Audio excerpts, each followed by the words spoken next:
Okay, so now we're going to look at what happens to first integrals under discretization.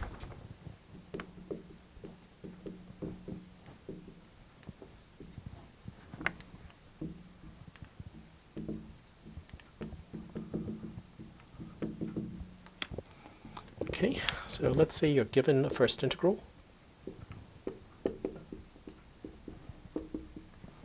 And let's just denote this by I, okay, of a flow map phi of t, phi sub t, then the following is true, that I composed with the flow map is equal to I itself.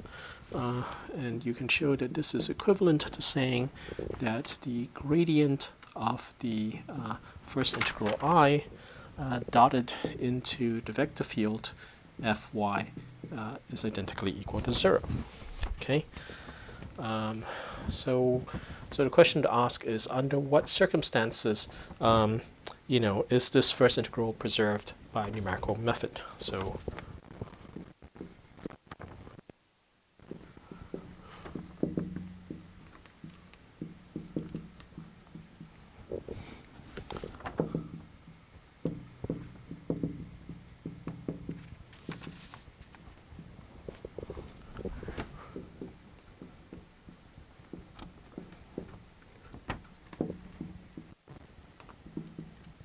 okay.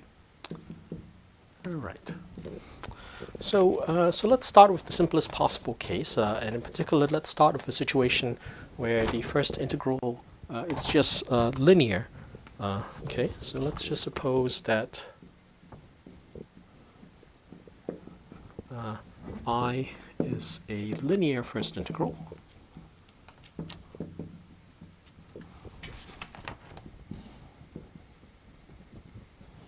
Okay, so what that means is that I of y is just some constant r plus s dotted with y, right? And so where r is a scalar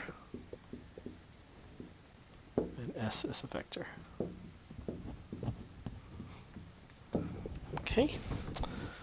And then as before, it's like we'll assume the condition here, which basically tells you that I is a first integral, right? So we assume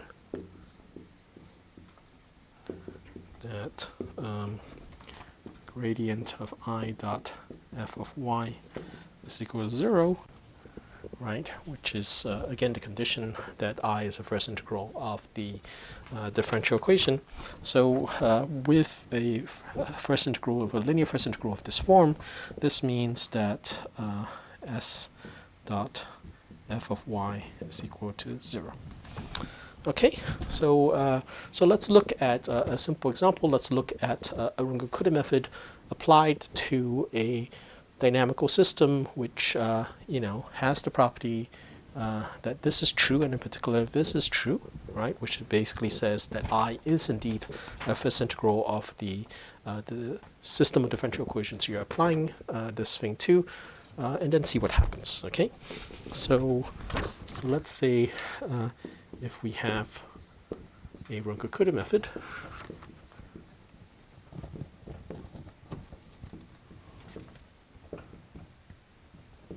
Okay, this means that yn plus 1 is equal to yn plus h sum over I of bi fi.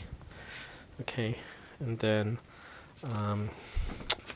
let's see, y I is equal to yn plus h sum over j of aij fj. Okay, and then we'll see what happens. All right.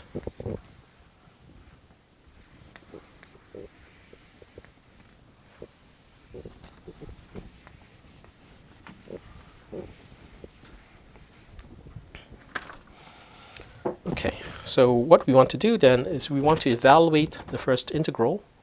I guess I should have kept that. So I of y, right, is r plus s dot y. Okay. Okay, so we want to evaluate I at y plus 1, y at n plus 1, and then you want to show that this is equal to I at yn. Okay, so all right, so we want to evaluate I at yn plus 1. Okay, and this is of course equal to r plus s times yn plus 1. Okay, which is equal to r plus s dot yn plus h sum over I of bi fi. All right. Okay, so this part of this is actually I at yn. Okay, plus s dot h sum I bi fi. All right. But what do we have? So let me write this perhaps a little bit more clearly.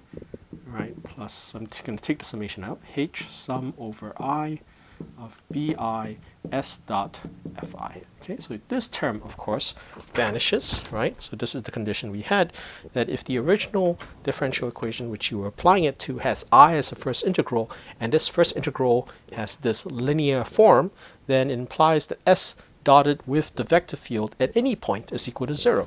And in particular, this fi is an evaluation of that vector field at some internal stage value. So s dot fi vanishes, and so that's 0. And then you're left with, again, I at yn. All right? So this sort of simple analysis tells you that Runge-Kutta methods, right? All Runge-Kutta methods preserve linear first integrals. So this implies that all sort of Runge-Kutta methods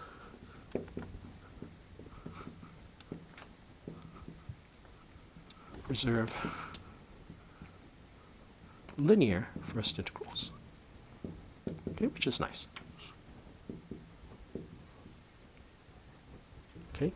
And then what we're going to do in a little bit is to see, well, to take this analysis one step further and look at quadratic first integrals and see what are the conditions on Runge-Kutta methods which guarantee that they preserve quadratic first integrals as well. Okay.